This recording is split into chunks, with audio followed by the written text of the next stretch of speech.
Hi, and welcome back to another book review. Today I'm going to be talking about Fate of the Sun King by Nisha J. Tuli. This is book 3 in the Artifacts of Urano series. The rating I give this book is a 9.8 out of 10. And as per usual, if you do not want to get spoiled, this is where I suggest you stop watching. Otherwise, let's get into the spoilery bits because there is a lot to talk about. Let's start with the ending, shall we? Do you see this face? This is the face of somebody who is absolutely, positively not amused by that ending, Nisha.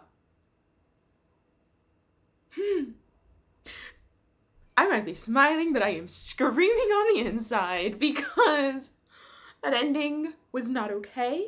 That ending was far from okay. And I was screaming. To the high heavens, screaming because no, no, no. And I don't believe he's dead. No, I don't believe he's dead because he can't be dead. He's not dead. I just know he's not dead.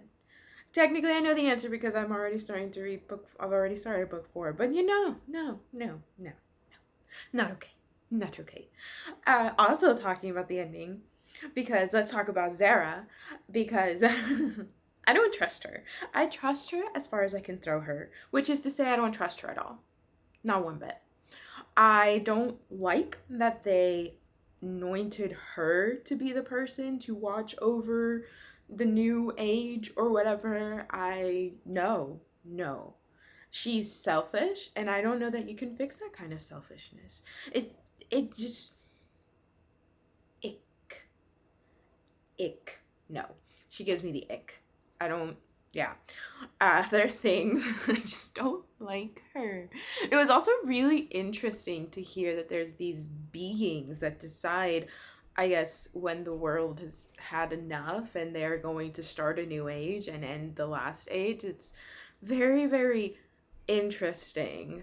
I don't know that I really trust these beings either, especially because they anointed Zara. And again, I don't trust Zara, but it's just kind of weird.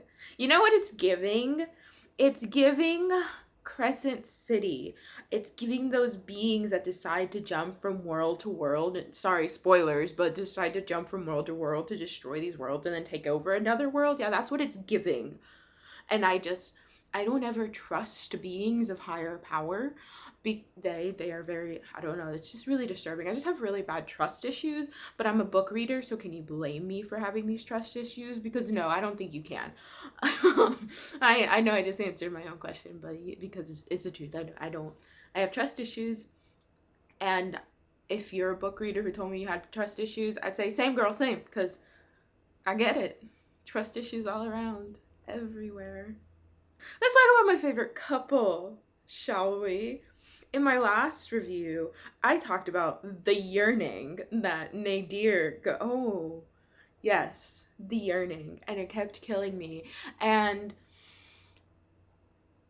I just need to take a deep breath.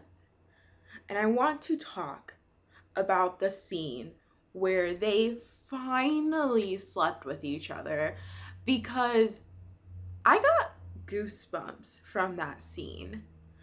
That was such a beautifully written scene. It was sexy, it was intimate, it was beautiful. All of that lead up, she did a really good job with that lead up, with that push and pull, that tension.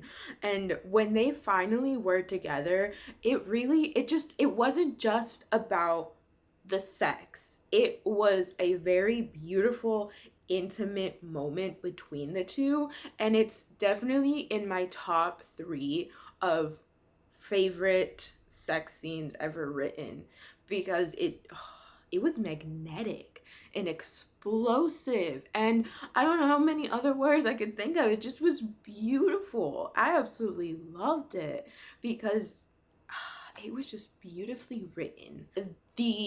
The love and the affection that they have for each other became so apparent, because it just wasn't about the physical. It was also about the emotional, just that emotional connection that they had, or that they have. And that is just, that's what made it beautiful. It was that balance of physical and emotional attraction between the two that made this scene so beautiful, so explosively beautiful. So yeah, definitely top three in those scenes written for me, because yeah, and I just can't say any I just can't talk about how I cannot say enough how much I love that scene, because I really truly did. It was beautiful and it was beautifully written. But let's move on, shall we? Other things that we need to talk about. You know, I've said I didn't like Atlas. I really didn't like Atlas. And this book, yeah, made it worse. Made it worse. And what the shit that he pulls at the end, just everything that he did, all of the things that he did, doing that to his own brother, what kind of sick, twisted, mental person are you to do that to your own family? Tyr had a good heart, and all because you wanted power, all because you felt inferior to your brother. There are a hierarchy of these things. These things happen for a reason. People get chosen for a reason, and for you to do that to Tyr, no, no, no, no, no. So beyond messed up. Also, I knew that the cousin was going to be the next king. I don't, as per usual, I'm forgetting my words, but the next I don't, it's not the next king. It's not necessarily that, because they're not chosen by just by blood, but chosen to be the next heir. No, it's not the next heir. But I will figure it out, and I will put it in the text. But point being that he was the next person to be the king, and I knew it. And it irks me that he doesn't want to step up and take that role. Just like, if you want to stand up for the people, taking this role is the way you stand up for the people. Yes, you are gonna be fought against everything you want to do by the council. Oh my god, but the way to start to overthrow what the council has to say, or what the council does, is by having the upper hand, by becoming king. Take that responsibility and do something with it. Stop hiding away and doing all these little petty rebellions that are really not getting you anywhere. Because what we need is Atlas to be dethroned, which he is dethroned, because we know the ending. But yeah, step up, homeboy. Friggin' step up. Because Lore's stepping up, Tristan is stepping up, which I also knew that he was going to be the next heir person to the throne. As soon as I knew he had woodland ties and he was acting all funny, I knew that Tristan was the next guy. But anyways, step up, cousin dude, because you need to. You really need to. Gabriel, my love, my book boyfriend, my book crush. I feel so bad for him. I once again am in love with Gabriel, if you can't tell. I love him, I adore him, and a lot of his personality, of his attitude, makes a lot of sense to me.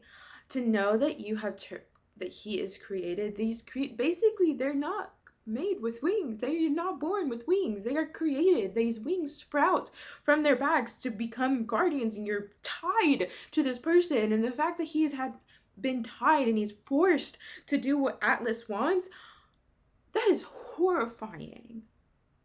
And just, no. Again, what kind of messed up being are you to do this to the people that you supposedly love?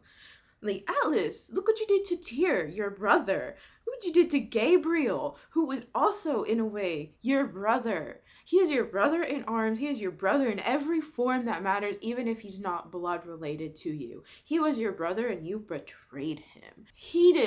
absolutely heated because he deserves better. And him and Hyleen, I'm jealous of the girl. I'm jealous of the girl because, oh, that's a spoiler for book 4. I'm so sorry. My bad. Anyways, just know that I like it because Gabriel deserves happiness since he can't have Tear. Teehee. Yeah, he deserves happiness.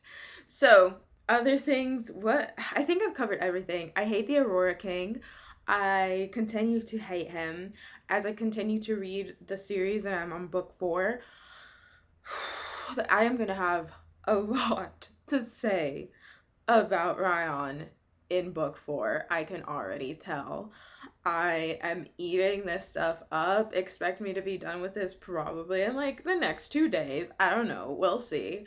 I have a lot of traveling to do. So, yeah, gonna be done with that book soon. Probably will upload the review for that book next week. So keep an eye out on that. But yeah, I just know that I'm gonna have so much to say. Already, this book was so much happened in this book, and I am completely over time. I know I am. That you can probably go watch the entire deranged, unhinged book review on YouTube because I will have to cut this down for TikTok. But, whew, man, yeah, Atlas, I I hope Gabriel is the one that kills him because Gabriel deserves that honor. If not Tyr, but it does not seem that Tyr is strong enough for that. Ryan, I know that I'm going to want Ryan dead by the end of this. I already want him dead. And I can only imagine how much that hatred is going to grow in book 4. I love Nadir and Lore and their relationship, their connection. Beautiful. I do not think Nadir betrayed Lore in any way, shape, or form. I truly, truly do not think that he did. I have trust issues, but I trust Nadir and the love he has for Lore, and I do not think he betrayed Lore to the Aurora King. Still love Anya. Love that Anya and Willow are a thing. That's adorable. Tristan, he's gonna be a king. I just know it. And I think that covers everybody. I think that covers everything that I needed to talk about. I could probably go on and on and on about it some more because I really, truly loved this book. This was one of my favorite books. Just the ending. Ending made me mad. Otherwise, I'm gonna wrap it up here. What do you guys think about the series? What do you guys think about this book? What are some oh my goodness, theories for the next one? I believe that the Aurora King is going to be killed by he's going to be killed. I don't know by who because it can't be by Nadir. Lore's going to kill him. I think Lore's going to kill the Aurora King. I hope Gabriel kills Atlas, and I don't think Nadir is dead. I think he's still alive. And I have a feeling we're going to see more of Zara in book 4, and I'm not looking forward to it. I'm also not looking forward to more Cloris Payne in book 4 because all she brings is pain. But anyways, alright, for real though, I'm wrapping it up here, and I will see you guys in the next one.